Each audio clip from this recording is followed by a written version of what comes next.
The ship was a relic from a forgotten war, drifting aimlessly in the asteroid belt.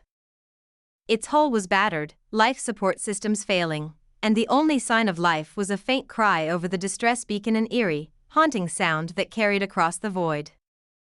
Jack Morgan, a grizzled asteroid miner, received the signal on the edge of the belt. The veteran's instincts told him to steer clear. The belt was dangerous, and the chances of finding survivors were slim. But something in the cry tugged at his humanity.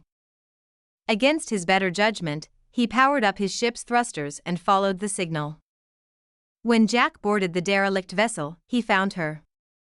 A small alien child, huddled in the wreckage, clutching a torn piece of fabric that looked like a royal crest.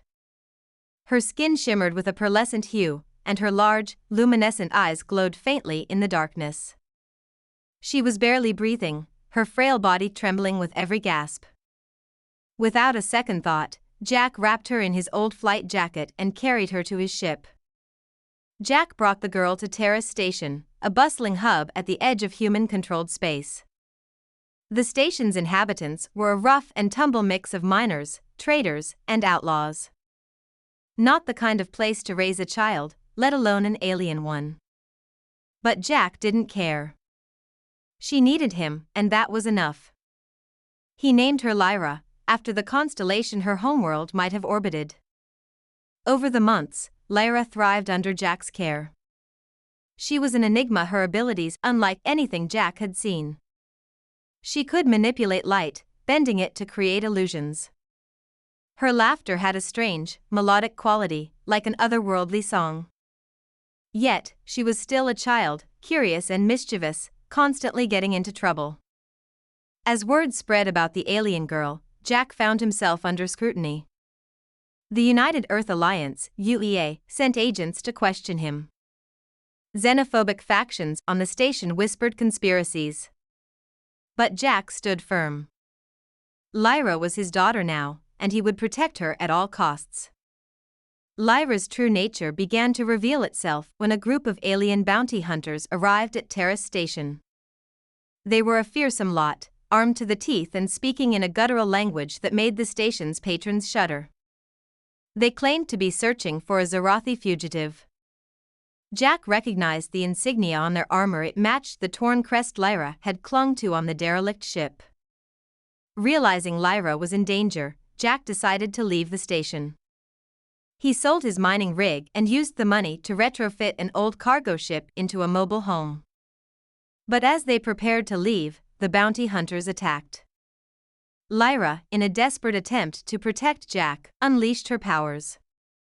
The station's central plaza erupted in a dazzling display of light and energy. The bounty hunters were blinded and disoriented, giving Jack enough time to escape with Lyra. On the run, Jack pieced together the truth. Lyra wasn't just any alien. She was the last surviving heir to the Zorathi Empire, a once mighty civilization that had fallen to internal strife and external invasions. The bounty hunters were mercenaries hired by a rival faction seeking to eliminate the royal bloodline. Lyra, however, was oblivious to her lineage. To her, Jack was her father, and the ship was her home. Jack wrestled with the knowledge, unsure whether to reveal the truth. He feared what it might do to her and to their bond. Their journey took them to the edge of explored space, where they sought refuge on an uncharted jungle planet. Life was harsh but peaceful. Lyra's powers grew stronger, and Jack taught her survival skills. Together, they built a life in the wilderness. But peace was fleeting. The bounty hunters returned, this time with a small fleet. Jack and Lyra's sanctuary turned into a battleground.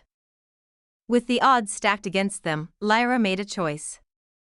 She activated a hidden artifact Jack had salvaged from her derelict ship, a beacon encoded with Zorathi royal command codes. The beacon emitted a pulse that deactivated the bounty hunters' ships and summoned an ancient Zorathi warship from deep space. The warship's crew, loyal to the Zorathi throne, revealed themselves as the last remnants of the Empire's once grand fleet. They pledged their allegiance to Lyra, recognizing her as their queen. Jack watched in awe as his daughter, the child he had rescued and raised, stepped into her royal heritage. Lyra, however, refused to abandon Jack. She declared that her new empire would be one of unity, where all species, human and Zarathi alike, could coexist. Jack became her advisor, his rugged wisdom balancing her youthful idealism. Years later, Lyra's empire flourished. Her vision of unity inspired countless worlds. Jack, now an old man, watched with pride as his daughter brought peace to a galaxy torn by war. He often joked that he was just a miner who got lucky, but Lyra always reminded him that he was her hero. And so, the tale of an Earthling who took in an abandoned alien orphan became a legend.